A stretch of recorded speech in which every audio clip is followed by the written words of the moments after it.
अस्माकं स्वयमेव मार्गः स्वयमेव शक्ति न चापराधीनम जीवनम यथा बाझ उड्डीयते। नमस्कार दोस्तों, एक बार आपका फिर से स्वागत है हमारे स्टोरी टाइम यूट्यूब चैनल में। एक छोटे से गांव में वीर नाम का एक युवक रहता था। वीर बहुत मेहनती और ईमानदार था, लेकिन उसकी एक समस्या थी। वह हमेशा दूसरों की बातों से प्रभावित हो जाता था, चाहे वह दोस्तों की सलाह हो, समाज के लोग हों या परिवार के सदस्य। वीर कभी भी अपने मन की बात नहीं सुनता था। वह हमेशा सोचता था कि लोग क्या कहेंगे और उसी के आधार पर अपने निर्णय लेता था। इस कारण वह अपने जीवन में कोई भी बड़ा कदम उठाने से डरता था और हमेशा दूसरों की राय पर निर्भर रहता था। गांव में एक दिन एक प्रसिद्ध संत महर्षि तपोधन आए। संत तपोधन अपने ज्ञान और अनुभव के लिए दूर दूर तक प्रसिद्ध थे। वीर ने सोचा कि वह संत से अपनी समस्या का हल पूछेगा। वह संत के पास गया और अपनी समस्या बताते हुए कहा, गुरुजी, मैं जीवन में कोई भी निर्णय नहीं ले पाता हूं। मैं हमेशा दूसरों की सलाह पर चलता हूं और अपने मन की आवाज को दबा देता हूं। मुझे यह डर सताता है कि अगर मैंने अपने मन की सुनी और असफल हो गया तो लोग क्या कहेंगे। संत तपोधन ने मुस्कुराते हुए वीर से कहा, बेटा, तुम अपनी समस्या का समाधान बाहर ढूंढ रहे हो, जबकि इसका हल तुम्हारे भीतर ही है। जब तक तुम अपने मन की नहीं सुनोगे, तब तक तुम दूसरों की धारणाओं के जाल में फंसे रहोगे। क्या तुम जानना चाहते हो कि इस समस्या का समाधान कैसे किया जा सकता है? वीर ने उत्सुकता से सिर हिलाया और कहा, हाँ गुरुजी, कृपया मुझे मार्गदर्शन दीजिए। संत ने वीर को एक कहानी सुनाई। एक समय की बात है, एक जंगल में दो पक्षी रहते थे, एक बाज और एक तोता। तोता हमेशा झुंड में रहता था और वह कभी भी अकेला नहीं उड़ता था। वह हमेशा अपनी सुरक्षा के लिए दूसरों पर निर्भर रहता था।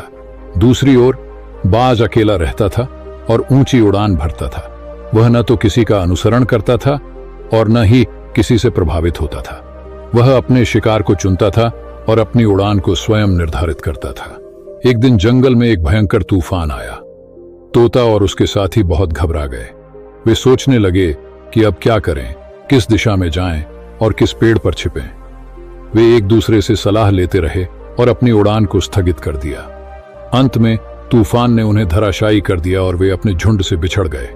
दूसरी ओर बाज ने तूफान को देखा और बिना किसी डर के ऊंची उड़ान भरी। उसने तूफान के विपरीत दिशा में उड़ने की बजाय उसकी दिशा में अपनी ताकत का इस्तेमाल किया। बाज ने अपनी क्षमताओं पर भरोसा किया और तूफान के ऊपर उड़ान भरने में सफल रहा। तूफान समाप्त होने के बाद बाज फिर से अपने लक्ष्य की ओर बढ़ने लगा, बिना किसी परेशानी के। संत तपोधन ने वीर से कहा, इस कहानी से हमें यह सीखने को मिलता है कि जब हम अपने मन की आवाज सुनते हैं और अपनी क्षमताओं पर भरोसा करते हैं तो हम किसी भी तूफान से पार पा सकते हैं। लेकिन जब हम दूसरों की राय पर निर्भर रहते हैं तो हम अपनी उड़ान को नियंत्रित नहीं कर पाते। अपने भीतर की आवाज को सुनो वीर। जब तुम अपने मन को शांत करोगे और अपने दिल की सुनोगे तो तुम खुद को किसी भी परिस्थिति में सक्षम पाओगे। वीर ने संत की बातों को ध्यान से सुना और उन्हें अपने जीवन में लागू करने का संकल्प लिया। उसने धीरे धीरे दूसरों की राय पर निर्भर रहना कम कर दिया और अपने निर्णय स्वयं लेने शुरू किए। पहले पहले उसे डर महसूस हुआ, लेकिन जैसे जैसे वह अपने निर्णयों पर खड़ा रहने लगा, उसका आत्मविश्वास बढ़ता गया। अब वह अपनी ताकत और कमजोरियों को समझने लगा था और अपने मन की सुनने लगा था। कई महीनों बाद वीर ने गांव में एक बड़ी समस्या का समाधान किया जो कई वर्षों से अनसुलझी थी। गांव में एक पुरानी नदी का रास्ता बदल गया था, जिससे खेती और जल प्रवाह में समस्या हो रही थी। गांव के लोग यह तय नहीं कर पा रहे थे कि क्या करना चाहिए। वीर ने अपने मन की सुनकर और खुद पर भरोसा रखते हुए एक योजना बनाई और नदी के मार्ग को सही तरीके से मोड़ने में सफल रहा। जब हम अपनी क्षमताओं पर भरोसा करते हैं और अपने मन की सुनते हैं तो हम किसी भी समस्या को हल कर सकते हैं। दूसरों की राय जरूरी हो सकती है, लेकिन अंततः निर्णय हमारा ही होता है। अपने भीतर की आवाज को सुनकर और अपने मन को शांत करके हम जीवन के हर तूफान से पार पा सकते हैं।